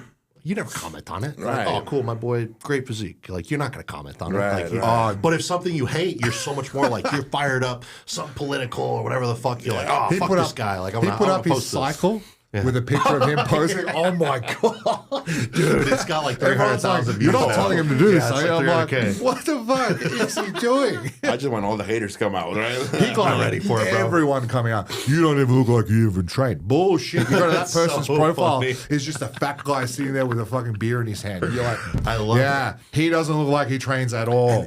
And and again, they're the ones that are going to comment, argue with you back and forth, and it's like, oh, it's the best, bro. Oh, and they comment like they have the absolute truth. Yep. Well, it's the same thing. And then we just had that same issue with the post that Rania did about birth control. Oh my god, that one has like People are 150,000 too, just shitting on it. Stupid. They're like, she sounds like the amount of people. She sounds like a man. She sounds like a man. I'm like, what the fuck? She sounds like a normal girl. What are you talking Yeah. about? People obviously haven't met women.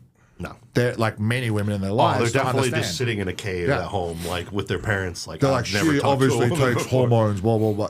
Well, no shit, she's on TRT. We've just labeled that. Like, we have told you openly, she's on medically required TRT for a reason. But it's just funny. I'm like, what kind of girls do you like if you don't think Ranya's pretty? Like, Jesus. Like, I literally, I'm like, what do you want? Like little thin sticks that look like the most feminine Barbie dolls? Like, I don't understand. Like, I can't comment on- Ranya's probably one of the most feminine women I know. Like, to me, my wife is like I spectacular. Like, I've like, never met a person objectively, that like- that girly. People think she's this like macho-ish. She's not. She's the complete opposite. She's the biggest girly girl you've ever met, and people don't realize until they meet her and they're like, holy shit, you're a girly girl. Dude, another good example of that is Hunter. Yeah. People look at and they have this weird like fetish idea that like she's like so masculine I and know what you're fucking talking about. like Right. they like fetishize it. Right. And I'm like, no, Hunter's like a girly girl. Like, You need to look at people how they dress publicly and then go, okay, yeah, no, you're not. like they just not like that. are strong and have muscle. That doesn't mean they're Dude, Rania is, I call her the, what is it? The Egyptian cat. Egyptian cat. Because she's so, The Sphinx or whatever. she moves so elegantly Yeah. with everything she does in the gym. And you're like, how the fuck did you just make that look easy? Mm-hmm. And she will, it's crazy. You've seen her train. Right. It's clean and it's like, okay, she doesn't go over the top. She'll only grunt if it's really ridiculous drop sets and stuff like that. When you see a woman go in the gym and they're making as much fucking noise over the most, like from just rep one, you know they're not really training. Right. It's just a show. Like It's a it is. show. yeah. I mean, like half the time if I make noise, it's whatever. But like, I'm just focused. Like, You're barking? I don't really think. Yeah, I bark. Yeah. Trevor has this new tick. Have you heard the new tick? No. I'm like, Trevor, are you having hiccups? He's like, no. I'm like, I will say I've had training partners that have like little shit like that where they'll just make like the same funny noise every time, like when they like first lift the weight up or whatever. And I'm like, bro, what are you doing? that was true. I Trevor, just and have to make fun of them. Trevor did that. Like, wait, what the fuck was that? What's skipping around? And he's like, that was me. I'm like, oh, okay, cool. That's so funny. No shit on you, Trevor. You know, I love you. But like, it was just, it caught me off guard because I took my headphones off at the right time. Yeah. And I heard it. I'm like, whoa, shit. Are you good? Are you good? That's funny. But everyone has their own ticks. I used to be an extreme grunter when I was training younger. But because the way I was training, like Steve was making me train ridiculous. And he goes, I want you to aggressively grunt from your guts when you do this specific movements. I'm like, okay. And he was right. When you do grunt, there is he would call it the anabolic grunt. But there is a bit of power you do get out of it you because push yourself out of it. Yeah. you're controlling your core so hard that your diaphragm is like, you're getting more out. And a lot of powerlifters do that. It's more for me, it's just like a fucking heavy breath. Like, it's not really like, I don't know. The only time you see me grunt now is when I'm dying on the floor. Literally. Like During cardio. during cardio. But honestly, I've been running every time I do cardio now, and I'm realizing, man, my endurance is crazy. Yeah. I can just keep going. I'm like, okay, NSLU PP332, man, that shit is Good stuff, Good huh? stuff. Like, Take a milligram of that, you're running the whole day. Have you seen that new peptide, the SLU PP332? No. So it's an exercise mimetic. So it basically mimics what happens to your body during aerobic exercise, like when you're doing cardio, like when your heart rate's up. So it's basically telling your body to do all of those stress signals, like increased heart rate, blood pressure, all that, just by taking that. Yeah. So you essentially burn calories doing nothing. Right. But it's also a mitochondrial. How do they say Enhancer. Enhancer, yeah, functioning agent. So it helps your mitochondria work better. Your body utilizes energy at a more efficient pace. Okay. Yeah. It's a pretty cool peptide. There's so many new ones. There's fucking Right. Yeah, no, I new know. peptides come out every 6 months. Yeah, I was talking to George about it, and he was telling me all that. But this is a newer one that's actually been. I got to working pick George's pretty well. brain as well. Like he knows. You got to go to a clinic. Which George is this? Which Dr. Doom. is this? The guy that owns American Wellness. American Wellness. Yes. I know exactly what you're talking about. Yeah. Oh, So like he's really ahead with stuff. Like he's got stuff that I haven't even heard of yet. yeah. He was talking about stuff I hadn't even heard yet, and I'm like, wait. That new clinic is awesome. The one right there in Henderson. Yeah. Yeah, It's he has a clinic at American Wellness. Yeah, it has 2 clinics. We use them for a little The bit. one over here on Henderson is just brand new. It's about 5 minutes away from New Tech. Yeah. Cool. And it's really nice. Yeah. He was like, just come in. I'm going to give you a He tour. owns Powerhouse too, doesn't he? No, Or a no. piece of it? That's just That's just Hide and Iris. Yeah. Okay. Hide was in New Tech the other day too. Yeah. He's like, Checking it out. this is a lot of equipment. But I'm sure Checking like, out the competition. he's on the other side of town, man. Yeah. Like, it's Yeah, not that's effective. true. Yeah, that's the one thing. There's not a lot of gyms on even like the west side of town. There's got to like that's one thing. They're kind of centralized. So like if you were to make like a bodybuilder gym and like get it away from the other ones, you could probably do well. The problem is with like the gym industry or like the business in the gym industry, right? Is if you are a massive gym and you've got a lot of equipment, you've got a very good reputation, your only competition is the ones within your little circle radius. Yeah. Right? In that little suburb area. If you're trying to compete against New Tech and you're, let's say, Powerhouse on the other side of Vegas, it's not competition. And, and this is the reason why. People will look at ease of convenience and travel. Oh yeah. They're going to go there. Yeah. I went to LVAC for a while because it was just 2 minutes from my house. Yeah. And I was like, I don't This is the old EOS building too. And Rania was telling me the other day, she's like, majority of the old patrons that were at EOS will probably come to New Tech too. Yeah. Because it's right there. Yeah. If they can afford it. That's true. $120 a month is If that's they not can EOS afford- prices. That's not Right. even the normal Range. That's not even the normal price. What is the normal rate going to be? I don't know. 150? 200? No idea. I hope it's 200. The more expensive it is, the more it'll keep. What was the founder's membership? 120. Yeah. Okay, that's Yeah, a month, right? That's $120 a month. But when the new rate comes out, it's probably going to be like 160. I'm assuming assume it'll be a between little 160 more. to 180. Right. I'm fine with that. I don't. I will I don't care. I'll pay for whatever to have access To a to great gym. good gym with good people. And Right. exactly, because only the people who are serious are going to pay that. Yeah, you know, exactly. Like Yeah. no little. And they're going to have recovery rooms and everything else, and like shit that we don't have in I just normal like gyms. having an exclusive gym, even at Dragons. Like I go to Dragons 8, 9 in the morning. There's no one there. Yeah. I love it.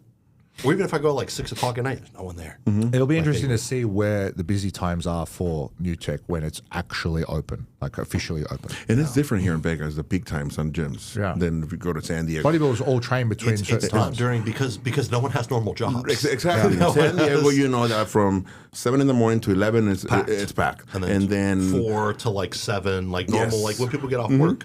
Now it's like noon to like 2, like in the middle of the day, because no one has normal jobs, so they train in the middle of the day. Yeah, I train. So strange. I train in odd times, like it's usually 12 to 2 or 2 to 4. See? Yeah. I can't train at night. I'm training tonight late because of Dom, but like I can't train late at night. Yeah. I'm fucking wired after training. Like if I train legs at nighttime, I'm like, You know, it's like- Yeah. It's hard to go back to bed. my body cannot function after that. yeah, especially legs. Yeah, legs just. Man, you know what's really good? The compression boots, the Normatec compression boots. We put them on Rania. Rania's asleep within 2 seconds.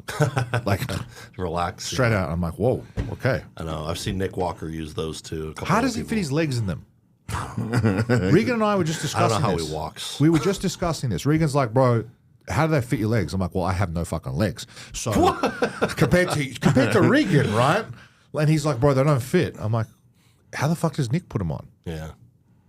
There must be like a certain extra custom size you can order it for. Probably a bigger one. I'm going to have to find a solution for that. It's like the blood pressure cuffs and shit. Gotta get the big ones online. It's like when we did the master reset. Remember with the girl, we just helped you a lot to reduce inflammation. Oh, you did the master reset. Yeah. Back of the neck, bottom of the feet. Where you try to like reset it to so your nervous system's more parasympathetic. Right. I remember Dom told me like there's a way to it do helps that. you with the dry digestion. I mean, sleep better. Cortisol levels go down.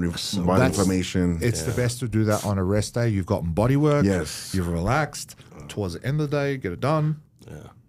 Yep. Then just sleep, relax. Take some DSIP, deep sleeping inducing peptide. Dude, we finally got a hold of that again, and people love it. DSIP's amazing. It's a delta sleep inducing peptide. Right. So helps you sleep Yeah, better. I've got some at home, and I've been using it on Never my. had any problem with sleeping. Rania I is feel the like same. people either have a ton of sleeping problems or they could just knock out. I'm the same. I fucking fall Me, I asleep. can anywhere, anytime. I know. But you got to look at the sleep quality that you're getting. Right, that's true. Right? Right. Like Rania always gets 100% perfect sleep quality. Me, I look at mine and I'm like, fuck. I woke up like 50 times. But it's because of my mask. Like I have a CPAP mask on. CPAPs are uncomfortable. And for me, even on prep, even the last couple of weeks, I can sleep. I'll wake up during the night, but I can go back. Yeah.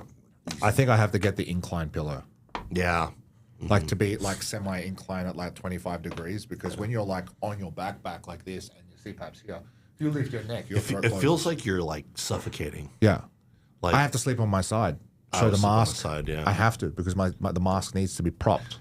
the mask. It just I don't know. The mask's weird. I hate it, but I you saw gotta the wear it. new ResMed mask. It's not like the Bane mask where it covers you like this. It's a mask that only goes like that and around, and that's it. So it's only the mouthpiece and there's plugs that go into the nostril, and it literally straps onto your face like that flat. It looks pretty cool. But I've also seen the I send you the alien, The crab one. one. That shit was funny. There's like a mask for a CPAP that's like the alien, like Oh, you know okay. the alien Right, that right, like sucks onto your face. It's so funny. the crab, whatever it is. It's the baby. It's Yeah. the baby when it does that, and then the fucking thing comes out of your stomach. That was funny. I was like, oh, that's really cool. And then there's the Bane mask. I was going to buy that, but then Rania's like, I don't think you need that, right? I'm like, but no, if we get an intruder, I wake up, oh, Comes out with a shotgun and a Bane mask.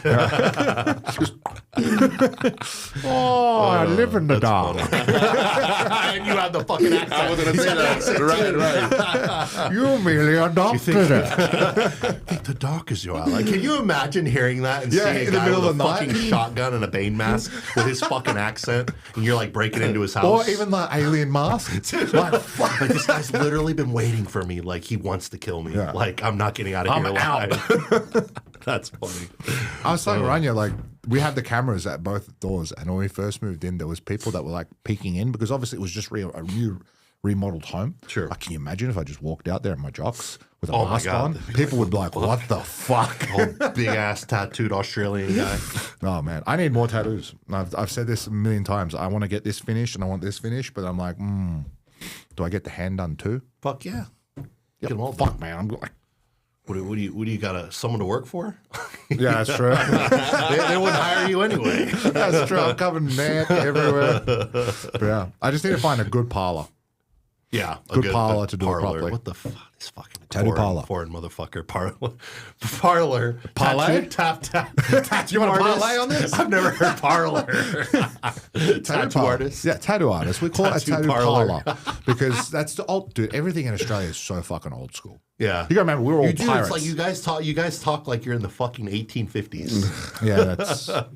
I'm not even laying on thick. Like if I was going to fucking speak thick, mate, it's like this. Yeah, see, And then it's a fucking problem we it got gets so here. much worse. And I'm copying my boss He does from when I used to Aus- work for the. You do like the American Australian accent, so yeah. people can understand Yeah, you. this is the normal accent. You know, when I first came here, I he had to couldn't watch understand- my lips. I couldn't understand anything you were saying. He had to watch my lips move, and we're on the phone. He'd be like, "Wait, what?" I can't understand it. I'm like, bro, you've been talking for 5 minutes, and I've understood like 2 sentences. Yeah. But dude, honestly, I learned my English, like I would say the redneck Australian way of talking from my boss, Lindsay, back in the day when I was an apprentice, and I'm listening to this man talk at supersonic speed. And he's like, yeah, you know, fucking like this, and I was doing this, and I'm like, oh my God. Even you have a hard time with Like, but it's not like that. It's so fast. Yeah. And then he'd be like, good day, mate, you fuck it. And you're like, holy shit, bro. Like, I can't So understand. swearing is like just like it has to just be integrated into every Australian Okay, accent. I barely use this word. It's called the C word, right? Oh, I know, C-U-N-T. I've heard. That's like an endearing word for you guys. Listen, man, literally a I term of heard endearment. a cash register lady use the word openly. Oh, this fucking cunt of a thing is giving me a heart. I'm like, holy shit. Like, this is at Woolies. I'm like, what the fuck? It's literally like a term of endearment for you guys. Like it's not man, a... You can say anything you want in Australia. It doesn't make a difference. Like, and I'm not lying. Like, Rania went there and she's like, holy shit. I haven't heard one person swear. I'm like, yeah, because we're not in the outback. We're in civilized lands right here. Where people live in tents. Yeah, like if we go to the outback, you're on a ranch. Yeah. And there's a farmer, mate. And they're speaking like this. And they're spitting out shit at it. And it's like, but like some people do. But everyone's got this misconception of we all are like that in Australia. We are not. Right. And like, imagine you go to Texas. Yeah. And you go out country everyone's Texas. like... And you think everyone's like that. yeah. It's only like certain people. Yeah. Yeah. It's just the ockers. Yeah. That's what we call them. We'll call them redneck ockers. And you'll actually meet some of the Aussie guys that are coming in next week. I'll introduce to you some as well. They're really, really nice people. They're all athletes, coaches, and honestly, do you think my accent's bad? You ever heard a Asian Aussie accent? Asian Aussie accent, never. Oh boy. That's funny. Kevin, like he speaks like Mandarin or like Japanese. No, he doesn't speak. And then has an Australian accent too. No. I'm just giving Kevin shit because he watches this. But you're going to hear some accents and you're like, whoa, I can't tell which part of Australia you guys are from. Yeah. We're all the same. That doesn't make any sense. Like, I've heard that. Which part of Australia are you from, mate? Oh, it's very, very different. Melbourne. Yeah, it's all the same. You guys sound Melbourne. Melbourne. It's Melbourne. Melbourne. How does that make sense? Yeah. And then you guys go Queensland. I'm like, it's Queensland. Queensland, yeah. But then again, I when I first came here, I was very confused on some of the accents because I hear like very mix of like the Spanish and then and I'm like, because it's also different languages too. Yeah. And like I've heard Amanda talk, I've heard some other people talk, and I'm like, wait. And then Ranya's like, you know, East Coast versus West Coast versus South. Yeah, that's true. Yeah. The Midwest, like. And I was getting confused on like accents or American people accents. speak like Spanglish if you're from like Mexico, Right. Where you're like, and I'm what? like, you think my accent? Growing up in San Diego, dude, they have like their own broken English. Yeah, and I'm like, you think my accent's bad? Yeah. What the fuck? I didn't even understand a word that person over there said. I remember we're getting a burrito, and I'm like, oh man, burritos are just different here in San Diego. They're the best. Oh yeah, they're the best. Mexican food, oof, yeah, the best. And I'm like, Rani, I want that, but I can't order it because I don't understand a word she's saying. And she's ordered it. I'm like, okay, thank you. And the lady's called our name up, and I'm like, that did not sound like my name. Rani's like, she called your name. I'm like, okay. That's funny. She grew up in San Diego too. Yeah. That's funny. And that woman, I don't know where I'd be without her. You just come on, I got you. It's like I'm lost. you through I'm America. honestly, it makes me tear up in laughter because when I first came to the States, I'm like, I didn't know where I was. I'm like, I don't know which way is left, which way is right. Yeah. And especially driving here, like through the streets, I can only get to two places, man. Yeah. That's home and the gym. I still GPS everywhere. I don't know where the fuck I am. Oh, man. Yeah, I'm San Diego to the back of my hand. Here, I can't fucking... Same thing happens to me. I don't know.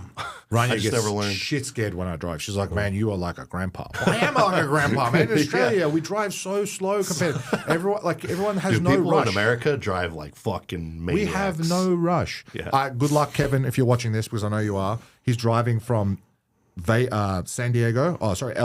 to Vegas. Oh, yeah. So he's catching his flight, and he's hired a car, and he's never driven on the other side of the road before, on the other side of the fucking car. Oh, shit. I forgot Here. about that. You drive on the wrong side of the road. And on the wrong side of the car compared to what you guys drive, right? Steering wheel's on the left side. I'm like, good luck, bro. He's like, well, I Holy heard shit, it's that's like, so funny. I didn't think about that. he's driving down the highway. Oh shit!